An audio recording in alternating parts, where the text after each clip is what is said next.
Hello friends, welcome back to RGM online classes. RGM preparation YouTube চ্যানেলের আরও একটি exciting WBP ক্লাসে তোমাদের সকলকে জানাই স্বাগত। তো আমাদের যে ক্লাসটা এখানে আমরা কিন্তু করছি সেটা হচ্ছে আমাদের target mainly West Bengal police পরীক্ষা, যেখানে WBP constable, WBP lady constable, WBP SI, Kolkata police আবগারি দপ্তর পুলিশ পরীক্ষার প্রত্যেকটা বিষয়, প্রত্যেকটা টপিক, প্রত্যেকটা প্রশ্নপত্র কিন্তু আমরা ডিসকাস করছি এখানে। এবং আমাদের এই যে রাত্রি 8টা থেকে যে ক্লাসটা তোমরা রেগুলার পাচ্ছ সেটা হচ্ছে আমাদের স্পেশাল প্রিভিয়াস ইয়ার্স কোয়েশ্চেন্সের সেশন, ঠিক আছে? তো আজকে আমরা আরও একটি কোয়েশ্চেন সেটের কিছু প্রশ্ন নিয়েছি, বাছাই করা প্রশ্ন, সেই প্রশ্নগুলো নিয়ে ডিসকাস করছি। প্রথম প্রশ্নে কী রয়েছে দেখো। প্রথম প্রশ্নে 2021 সালে ডুরান্ড কাপ জয়ী দল কোনটি? এটা 2021-এর একটি পরীক্ষার প্রশ্নপত্র, প্রিলিমস এক্সামের, সেই কারণে 2021-এরটা চেয়েছে। আমরা তারপর যেগুলো কারেন্ট রয়েছে, কারেন্ট এই কোয়েশ্চেন রিলেটেড যেগুলো কারেন্ট ডেটা, সেগুলো আমরা কিন্তু এই কোয়েশ্চেনের সাথে শেয়ার করব। 2021 সালের ডুরান্ড কাপ জয়ী দল কোনটি? FC Goa, FC Bangalore, FC Mohammedan, FC army red. Correct answer হচ্ছে এই প্রশ্ন সঠিক উত্তর অপশন নাম্বারে এফসি গোয়া। আচ্ছা, এরপর 2024-এ কিন্তু আবার ডুরান্ড কাপ হয়েছিল 2024 সালে, যেখানে কে জিতেছে? নর্থ ইস্ট ইউনাইটেড চ্যাম্পিয়ন, ঠিক আছে, নর্থ ইস্ট ইউনাইটেড চ্যাম্পিয়ন্স। তো 2024-এর আপডেটটা আমরা নিয়ে নিলাম, যেহেতু 2021-এরটা আর আমাদের ইম্পর্টেন্ট নয়। 2024টা যেহেতু লেটেস্ট আপডেট, সেই জন্য লেটেস্ট আপডেটটা তোমাদেরকে এর সাথে দিয়ে রাখলাম। নেক্সট রয়েছে, সম্প্রতি কোন রাজ্য সরকারি কর্মচারীদের রাজনীতি ও নির্বাচনে অংশগ্রহণে বিধিনিষেধ আরোপ করেছে? সরকারি চাকরিজীবী বা সরকারি কর্মচারীদের রাজনীতিতে অংশগ্রহণ এবং নির্বাচনে অংশগ্রহণ ইত্যাদিতে বিধিনিষেধ করেছে। রাজস্থান, হরিয়ানা, গুজরাট নাকি উত্তরপ্রদেশ? সঠিক উত্তর হবে option number B, Haryana. Haryana এবং পাঞ্জাবের যে রাজধানী রয়েছে কোথায়? চণ্ডীগড়ে, ঠিক আছে। রাজস্থানের রাজধানী কোথায় রয়েছে? জয়পুর। উত্তরপ্রদেশের রাজধানী কোথায় রয়েছে? লখনৌতে। নেক্সট কোয়েশ্চেন আসবো পরের নাম্বার। নেক্সট কোয়েশ্চেন হচ্ছে, ভারতীয় জাতীয় কংগ্রেস কত সালে প্রতিষ্ঠিত হয়েছিল? এর আগে আমরা জাতীয় কংগ্রেসের প্রতিষ্ঠা নিয়ে আমরা ডিসকাস করেছি, ঠিক আছে, যে গোকুল দাস তেজপাল কলেজ, সেই জায়গাটা যেখানে জাতীয় কংগ্রেসের সূচনা হয় একটা সভার মাধ্যমে এবং প্রথম অধিবেশন বসে। কবে সেটা?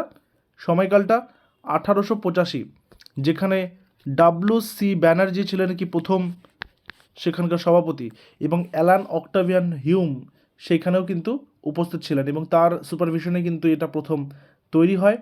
এবং তার পাশাপাশি প্রথম সভাপতি, দেখো একটা জিনিস মনে রাখবে, ভারতীয় জাতীয় কংগ্রেস থেকে প্রত্যেকটা পরীক্ষাতেই তো প্রশ্ন আসে। এবার এইখান থেকে কী ধরনের প্রশ্নগুলো তোমরা পরীক্ষাতে পাবে সেটা তোমাদের যে কোনো এক্সামই হোক না কেন। প্রথম সভাপতি, প্রথম মহিলা সভাপতি, প্রথম মুসলিম সভাপতি, প্রথম ভারতীয় মহিলা সভাপতি, তারপর গান্ধীজি একমাত্র বেলগাঁও অধিবেশনে সভাপতিত্ব করেছেন সেটার ডেটাটা নিয়ে রাখবে। নেতাজি ত্রিপুরী কংগ্রেস, হরিপুরা কংগ্রেসে সভাপতিত্ব করেছিলেন সেটার ডেটাটা নিয়ে রাখবে। পূর্ণ স্বরাজের জন্য যে লাহোর অধিবেশন হয়েছিল যেখানে পণ্ডিত জওহরলাল নেহেরু সভাপতিত্ব করেছিলেন সেটা ডেটাটা নিয়ে রাখবে। এবং শেষ সভাপতি কে ছিলেন, প্রথম, শেষ এবং এই বিশেষ বিশেষ সভাগুলো কে কে সভাপতিত্ব করেছেন, এগুলো থেকেই প্রশ্ন ঘুরিয়ে ঘুরিয়ে বারবার করে দেয়।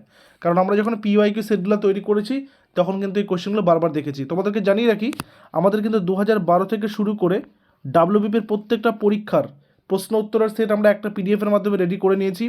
তোমরা সেটা অবশ্যই গ্রহণ করে নিতে পারো আমাদের কাছ থেকে। আমাদের অফিসিয়াল হোয়াটসঅ্যাপ নাম্বার 9564345236, এই নম্বরে তোমরা হোয়াটসঅ্যাপ করবে, ডাব্লিউবিপি পিডিএফ লেখে হোয়াটসঅ্যাপ করবে। তোমাদেরকে এই পিডিএফটার পাশাপাশি 2023 প্লাস 2024-এর সম্পূর্ণ কারেন্ট অ্যাফেয়ার্সও কিন্তু সেখানে বিনামূল্যে দেওয়া হবে, এবং এই পিডিএফটার ফিজ হচ্ছে 99 রুপিস, ওকে? সেটা পে করে তোমরা কিন্তু নিয়ে নিতে পারো। নেক্সট কোয়েশ্চেনে আসি, কোন ভারতীয় নেতার জন্মদিন আন্তর্জাতিক বিশ্ব অহিংস দিবস রূপে পালন করা হয়? ঠিক আছে, আন্তর্জাতিক বিশ্ব অহিংস দিবস অর্থাৎ international non violence day. Mahatma Gandhi, দাদাভাই নওরোজি, বাল গঙ্গাধর তিলক, সর্দার বল্লভভাই প্যাটেল, কোন ভারতীয় নেতার জন্মদিন? কারেক্ট অ্যান্সার অপশন নাম্বারে মহাত্মা গান্ধী। কত তারিখ? 2 অক্টোবর। 2 অক্টোবরে কিন্তু এটা হয়ে থাকে। আচ্ছা, আরেকটা কথা তোমাদের জন্য একটা প্রশ্ন থাকবে এই প্রশ্নের সঙ্গে রিলেটেড। এই যে 2 অক্টোবর ডেটটা আমি লিখলাম, 2 অক্টোবর ভারতবর্ষের আরও একজন খুবই বিখ্যাত নেতার জন্মদিন ছিল। সেই নেতার নাম কি? তোমরা হোয়াটসঅ্যাপ তো না, এখানে এটা হোমওয়ার্ক, তোমরা এটা কমেন্ট সেকশনে কিন্তু অবশ্যই জানাবে, ঠিক আছে? আমি যাদের যাদের সঠিক উত্তর হবে আমি হার্ট দিয়ে দেবো, তাহলে বাকিরা বুঝতে পারবে। বায়ুমণ্ডলে কোন গ্যাসটি সর্বাধিক পরিমাণে পাওয়া যায়? প্রশ্নপত্রই এরকম যে কখনো দেখবে খুব সহজ প্রশ্ন আসছে, কখনো দেখবে জটিল প্রশ্ন আসছে, কখনো দেখবে মিডিয়াম প্রশ্ন আসছে, ঠিক আছে? যেরকম এটা একদমই সহজ প্রশ্ন। বায়ুমণ্ডলে কোন গ্যাসটা সর্বাধিক পরিমাণে পাওয়া যায়? সঠিক উত্তর অপশন সি, নাইট্রোজেন। প্রায় 78% মতো পাওয়া যায়, ঠিক আছে? তারপরে আছে অক্সিজেন। অক্সিজেন প্রায় 20% মতো পাওয়া যায়, ঠিক আছে? বাকি যেগুলো রয়েছে, বাকির মধ্যে বাকি সমস্ত গ্যাসেসগুলো রয়েছে, ঠিক আছে? সেগুলো এই দুটোই কিন্তু মেজর গ্যাস কোথাকার, মানে বায়ুমণ্ডলের। এরপরে আসি পৃথিবীর যমজ গ্রহ মানে টুইন্স প্ল্যানেট। এটা কিন্তু তোমরা দেখবে, টুইন্স প্ল্যানেট বা যমজ গ্রহ কোন গ্রহকে বলা হয়ে থাকে? ইউরেনাস, শুক্র, নেপচুন নাকি মঙ্গল? যমজ গ্রহ কেন? সাইজ আকারের ভিত্তিতে প্রায় একই রকম সাইজের, সেই কারণে একে যমজ গ্রহ বলা হয়ে থাকে। সঠিক উত্তর পৃথিবীর প্রতিবেশী গ্রহ শুক্র। এর সঙ্গে একটা অ্যাড অন করতে চাই, শুক্র এবং ইউরেনাস এই দুটো গ্রহ সৌরজগতের বাকি গ্রহদের থেকে আলাদা। কেন? কারণ এরা পশ্চিম থেকে পূর্বে কিন্তু ঘোরে না, এরা পূর্ব থেকে পশ্চিমে ঘোরে, ঠিক আছে? এদের যে মানে ঘূর্ণনটা সেটা কিন্তু বিপরীত। এদের কিন্তু ঘূর্ণনটা কীরকম রয়েছে? বিপরীত। এরা কিন্তু মানে ক্লকওয়াইজ ঘোরে, আর বাকি সমস্ত গ্রহগুলো অ্যান্টি ক্লকওয়াইজ ঘোরে, ঠিক আছে? পরের নম্বরে আসি, নিম্নলিখিত কোনটি পৃথিবীর নিকটতম গ্রহ?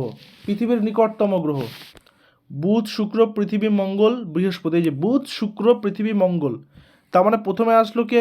বুধ, তারপরে আসলো কে? শুক্র, তারপরে পৃথিবী, তারপরে মঙ্গল, তাই না? তাহলে এখানে আমাদের মধ্যে দেখতে হবে যে সবথেকে কাছে কি। বেসিক্যালি তো তাহলে এই শুক্র আর মঙ্গলের মধ্যে একজন হওয়ার কথা, অবশ্যই তাই। সঠিক উত্তর হচ্ছে শুক্র, যেটার পৃথিবী থেকে দূরত্ব 4.3 কোটি কিলোমিটার, কোটি কিলোমিটার, ঠিক আছে? তাহলে শুক্র হচ্ছে যমজ গ্রহ, শুক্র হচ্ছে পৃথিবীর নিকটতম গ্রহ। এর পরের নাম্বার, বিশ্ব চ্যাম্পিয়নশিপে কোন ভারতীয় মহিলা কুস্তিগির, ভেরি ভেরি ইম্পর্টেন্ট কোয়েশ্চেন, বিশ্ব চ্যাম্পিয়নশিপে কোন ভারতীয় মহিলা কুস্তিগির প্রথম রৌপ্য পদক, সিলভার মেডেল জয় করেছেন? গীতা ফোগাট, ববিতা ফোগাট, অংশু মালিক, পূজা ধান্দা। কারেক্ট অ্যান্সার কী হবে?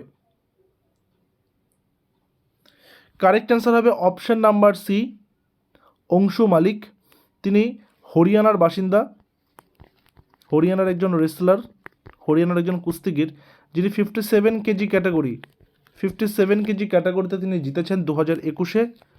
কোথায়? নরওয়েতে, নরওয়ের বিশ্ব চ্যাম্পিয়নশিপে জিতেছেন, ঠিক আছে?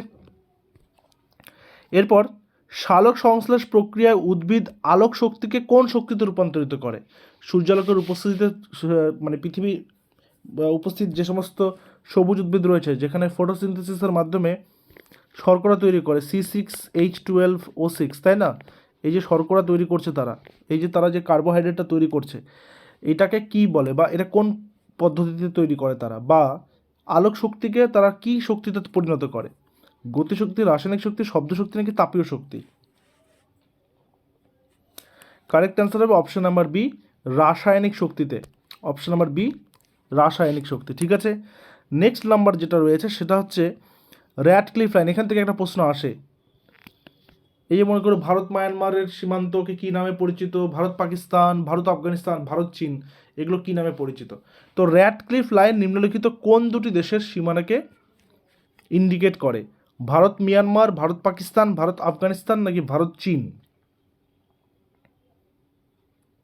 সঠিক উত্তর option number B, Bharat Pakistan, ঠিক আছে? Cyril Radcliffe, sir Cyril Radcliffe এই 1947-এ 1947 এই লাইনটা কিন্তু করেছেন। আচ্ছা, ভারত চীনের যে লাইনটা সেটাকে কী নামে পরিচিত? সেটা ম্যাকমোহন, ম্যাকমোহন লাইন, ঠিক আছে? আচ্ছা, ভারত আফগানিস্তান যেটা রয়েছে সেটা কী নামে পরিচিত? ডুরান্ড, ঠিক আছে? আচ্ছা, ভারত বাংলাদেশটাও কিন্তু তোমাদের ওই পাকিস্তানের যেটা নাম রয়েছে অর্থাৎ র্যাডক্লিফটাই রয়েছে। আর ভারত মায়ানমার যেটা সীমান্ত, সেটা ভারত মায়ানমার সীমান্ত নামেই পরিচিত। তাহলে জানলাম বিষয়গুলো: ভারত আফগানিস্তান ডুরান্ড লাইন, ভারত চীন McMahon line, Bharat Pakistan Radcliffe line. এই তিনটা ভালো করে দেখে রাখবে, একটা প্রশ্ন আসতে পারে। কনিষ্কের প্রধান রাজধানী কোথায় ছিল? কনিষ্কের প্রধান রাজধানী কোথায় ছিল? কুষাণ বংশের সম্রাট, কোন বংশ? কুষাণ বংশের সম্রাট কনিষ্ক। কনিষ্কের রাজধানী কোথায় ছিল? কনিষ্ক কেন সিগনিফিকেন্ট? সম্রাট কনিষ্ক ইতিহাসে কেন সিগনিফিকেন্ট? কারণ তার সময় থেকে কিন্তু, অর্থাৎ 78 AD থেকে কি শুরু হয়েছে? ক্যালেন্ডার তৈরি হয়, কি শক যুগ যেটাকে বলা হয়ে থাকে, ঠিক আছে? মানে বাংলা সন বা শকাব্দ যেটাকে আমরা বলে থাকি। তাহলে শকাব্দকে প্রণয়ন করেছেন কনিষ্ক করেছেন, ঠিক আছে? তার রাজধানী ছিল হচ্ছে পুরুষপুর। বর্তমানে কোথায় অবস্থিত? বর্তমানে পেশোয়ার, পাকিস্তানের পেশোয়ারে অবস্থিত, ঠিক আছে? তাহলে আমরা কী কী জানলাম এখান থেকে? কনিষ্কের প্রধান রাজধানী ছিল পুরুষপুর, যেটা বর্তমান পাকিস্তানের পেশোয়ারে অবস্থিত। তিনি কুষাণ বংশের সম্রাট ছিলেন এবং তার সময়কাল অর্থাৎ 78 AD থেকে তিনি নতুন করে বাংলায় সমস্ত গণনা শুরু করেন, যেটা শকাব্দ নামে পরিচিত, ঠিক আছে? সূর্যরশ্মির পৃথিবীতে পৌঁছাতে কত সময় লাগে? দেখো এখানে কোয়েশ্চেনের অপশনগুলো দেখলে কিন্তু একটু সময় নষ্ট করার জন্য তারা এই অপশনটা এইভাবে দিয়েছে। কারণ আমরা প্রত্যেকে জানি যে সূর্য থেকে পৃথিবীতে আলো আসার সময় লাগে 8 মিনিট 16 সেকেন্ড, তাই না? 8 মিনিট 16 সেকেন্ড। তাহলে এখানে 8 মিনিট 16 সেকেন্ডকে কী করে করবো? তাহলে 8কে 60 দিয়ে আমাকে গুণ করতে হবে, তাহলে 480 সেকেন্ড, তাই না? তো সেভাবে কিন্তু করতে হবে। তো এখানে সঠিক উত্তর হচ্ছে অপশন নাম্বার এ, 500 সেকেন্ড, অর্থাৎ 500 সেকেন্ড কাছাকাছি, মানে কম বেশি 500 সেকেন্ড, ঠিক আছে? কম বেশি 500 সেকেন্ড। তো এই কারণে এই কোশ্চেনটা এইভাবে দিয়েছে, যাতে করে তোমাদের তো বেসিক্যালি আমরা পড়বো কীভাবে, যে কত মিনিট কত সেকেন্ডে আসে, বাট এখানে টোটালটা সেকেন্ডে দিয়েছে, একটু ক্যালকুলেট করে নিতে হবে এটা। অ্যাসিড বৃষ্টির জন্য দায়ী কোনটি? CH4 মানে কি মিথেন, H2S মানে হাইড্রোসালফার, SO2 সালফিউরিক অ্যাসিড, NH3 মানে অ্যামোনিয়া। SO2 হচ্ছে সালফার ডাইঅক্সাইড, সালফিউরিক অ্যাসিড নয়। সালফিউরিক অ্যাসিড তো যখন সেখানে আবার চলে আসবে, যেখানে বৃষ্টিটা হওয়ার পর সেটা সালফিউরিক অ্যাসিড হবে, H2SO4 হয়ে যাবে। তো SO2 হচ্ছে সালফার ডাইঅক্সাইড। তাহলে এখানে সঠিক উত্তর অপশন নাম্বার সি, SO2 বা সালফার ডাইঅক্সাইড। দ্বাদশ শতকের কাশ্মীরের ঐতিহ্য সম্বলিত গ্রন্থ রাজতরঙ্গিনী রচয়িতাকে? রাজতরঙ্গিনী প্রবরগুপ্ত, ললিতাপীর, কলহন, কাশ্যপ। সঠিক উত্তর কি হবে? সঠিক উত্তর হবে অপশন নাম্বার সি, কলহন। এটা প্রায় 1149 থেকে 50-এর সময়কালের মধ্যে রচনা করা হয়েছিল, ঠিক আছে? এবং প্রাচীন ভারতীয় সাহিত্যগুলোর মধ্যে এটা, এই রাজতরঙ্গিনীকে কিন্তু ইতিহাসে বিশেষ মর্যাদা দেওয়া হয়েছে একটা। তানসেন কার রাজসভায় ছিলেন? তানসেন কে ছিলেন? একজন মিউজিশিয়ান, সঙ্গীতজ্ঞ, এবং ধ্রুপদী সঙ্গীতের তিনি একজন জনক ছিলেন বলা যেতে পারে, ঠিক আছে? তো তিনি কি জাহাঙ্গীরের রাজসভায় ছিলেন, শাহজাহানের, অরঙ্গজেবের, নাকি আকবরের? সঠিক উত্তর অপশন নাম্বার ডি, আকবর। আকবরের যে 9 জেমস ছিল, নবরত্নের মধ্যে একজন ছিলেন তানসেন, যার আসল নাম কি? যার আসল নাম হচ্ছে রামতনু পান্ডে, ঠিক আছে? পরের নাম্বারে আসি। সম্প্রতি কোন রাজ্যের নির্বাচন কমিশন ভোটিং থ্রু স্মার্টফোন এর মহড়া শুরু করতে চলেছে? কোন রাজ্যের নির্বাচন কমিশন ভোটিং থ্রু স্মার্টফোনের মহড়া করতে শুরু করেছে? পাঞ্জাব, বিহার, রাজস্থান, নাকি তেলেঙ্গানা? সঠিক উত্তর অপশন নাম্বার ডি, তেলেঙ্গানা। তেলেঙ্গানার রাজধানী কোথায়? হায়দ্রাবাদ। তেলেঙ্গানা রাজ্য কবে তৈরি হয়? 2014। কোন রাজ্য থেকে আলাদা হয়? অন্ধ্রপ্রদেশ। তো যখনই কোনো একটা কোশ্চেন তোমরা পড়বে, চেষ্টা করবে সেটার রিলেটেড কিছু তথ্য সম্বলিত করে নিতে, বইয়ের মধ্যে লিখে নিতে বা খাতার মধ্যে লিখে নিতে। রাষ্ট্রপুঞ্জের জেনারেল অ্যাসেম্বলিতে একমাত্র কোন ভারতীয় মহিলা প্রেসিডেন্ট হয়েছিলেন? কোন ভারতীয় মহিলা বলেছে? যেগুলো ব্যতিক্রমী উদাহরণ রয়েছে, আমি ব্যতিক্রম এই কারণে বলছি, এখানে আমি কোনো স্টিরিও টাইপের কথা বলছি না, ব্যতিক্রম এই কারণে বলছি কারণ সংখ্যালঘু দেখবে সেখানে যে পুরুষ নির্বাচিত হচ্ছে বা বিদেশি, কিন্তু ভারতীয় মহিলা হিসাবে কে নির্বাচিত হয়েছে। যেমন আমি যদি সরোজিনী নাইডুর কথা বলি, তাহলে তিনি হচ্ছেন প্রথম ভারতীয় মহিলা হিসাবে যিনি ইন্ডিয়ান ন্যাশনাল কংগ্রেসে তিনি সভাপতিত্ব করেছিলেন, তাই কি না? তো এইভাবে কিন্তু ভাবতে হবে প্রশ্নগুলোকে, এবং এইভাবেই এই ভাষাতেই প্রশ্নগুলো কিন্তু আসে। তো এই দিকগুলো কিন্তু দেখতে হবে ভালো করে, ঠিক আছে? তো এখানে সঠিক উত্তরটা নিয়ে নেব। সঠিক উত্তর হচ্ছে অপশন নাম্বার সি, বিজয় লক্ষ্মী পণ্ডিত বা বিজয় লক্ষ্মী পণ্ডিত। তারপরে আসবো নাম্বার 24, এসইজি। এসইজি পুরো কথাটা কি? এসইজি অপশনগুলো ভালো করে দেখো, পুরো কথাটা কি? Special exemption zone, special export zone, separate export zone, special economic zone. Correct answer SEZ, special economic zone, option number D হয়ে যাবে এখানে কারেক্ট অ্যান্সার। পরের নাম্বারটা কি আছে? পরের নাম্বার, কোন ভিটামিন রক্ত জমাট বাঁধতে সহায়তা করে? মানে রক্ততঞ্চন, যাকে আমরা কি বলবো? রক্ততঞ্চন, ঠিক আছে? কোন ভিটামিন রক্ততঞ্চনে সাহায্য করে? ভিটামিন কে, এ, সি নাকি ই? সঠিক উত্তর option number A, vitamin K. দেখো ভিটামিন এর রাসায়নিক নাম কি? ন্যাফথোকুইনন। আমি এখানে লিখছি ন্যাফথোকুইনন। এই যে যখনই ভিটামিনের জিনিসগুলো আসবে, ঠিক আছে, তখনই কিন্তু এটা তোমরা দেখবে যে রাসায়নিক নাম এবং সেটার ডেফিসিয়েন্সি হলে কি রোগ হতে পারে।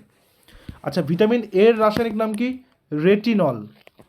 Vitamin C ascorbic acid. Vitamin E tocopherol. Vitamin D যদি বলি ক্যালসিফেরল, ঠিক আছে? তাহলে A B C D E K, B এর তো অনেকগুলো আছে, বি এ 1 বি 2 করে বি 12 12টা আছে আলাদা আলাদা, সেটা রাসায়নিক নামও আছে, ঠিক আছে? নিয়াসিন থেকে শুরু করে অনেক রকম নাম রয়েছে, সেটা দেখে পড়তে হবে। তো ভিটামিন কের অভাবজনিত রোগ যদি আমি বলি, যেমন ভিটামিন এর অভাবজনিত রোগ হচ্ছে রাতকানা, ভিটামিন সির জন্য হয় স্কারভি, ঠিক সেরকমভাবেই ভিটামিন কে এর অভাবজনিত রোগটাকে এই যে রক্ত জমাট বাঁধতে বাধা দিবে। যদি ভিটামিন কে শরীরে পর্যাপ্ত পরিমাণ না থাকে তাহলে রক্ত জমাট বাঁধতে বাধা দিবে। তো এইভাবে করে কিন্তু পড়তে হবে ভালো করে, ঠিক আছে? লাক্ষাদ্বীপের রাজধানী কোনটি? লাক্ষাদ্বীপের রাজধানী পোর্ট ব্লেয়ার, কাভারাত্তি, পানাজি, লাক্ষাদ্বীপ। লাক্ষাদ্বীপের রাজধানী লাক্ষাদ্বীপ অপশন দিয়েছে আবার। তো পোর্ট ব্লেয়ারটা কোথাকার? Andaman and Nicobar island, ANI লিখলাম আমি। পানাজি কোথাকার? গোয়া। তাহলে সঠিক উত্তর হচ্ছে অপশন নাম্বার বি, কাভারাত্তি। ওকে, নেক্সট, সম্প্রতি নিহত সিডিএস বিপিন রাওয়াত যে দুর্ঘটনায় মৃত্যুবরণ করেন সেটি কোন রাজ্যে ঘটেছিল? সিডিএস মানে chief of defence staff. Chief of defence staff Bipin Rawat যে দুর্ঘটনায় মৃত্যুবরণ করেন সেটি কোন রাজ্যে ঘটেছিল? মণিপুর, নাগাল্যান্ড, অন্ধ্রপ্রদেশ, তামিলনাড়ু। সঠিক উত্তর অপশন নাম্বার ডি, তামিলনাড়ু। এটা কিসেতে হয়েছিল? হেলিকপ্টারে হয়েছিল, হেলিকপ্টার দুর্ঘটনার জন্য হয়েছিল। হুমায়ুনের সমাধি কোন শহরে অবস্থিত? হুমায়ুন স্তম্ভ। হুমায়ুন স্তম্ভ কোন শহরে অবস্থিত? আগ্রা, দিল্লি, লাহোর নাকি কাবুল? কারেক্ট অ্যান্সার হবে অপশন নাম্বার বি, দিল্লি। এবং এটা কি নামে পরিচিত? হুমায়ুন গম্বুজ। হুমায়ুন গম্বুজ নামে পরিচিত।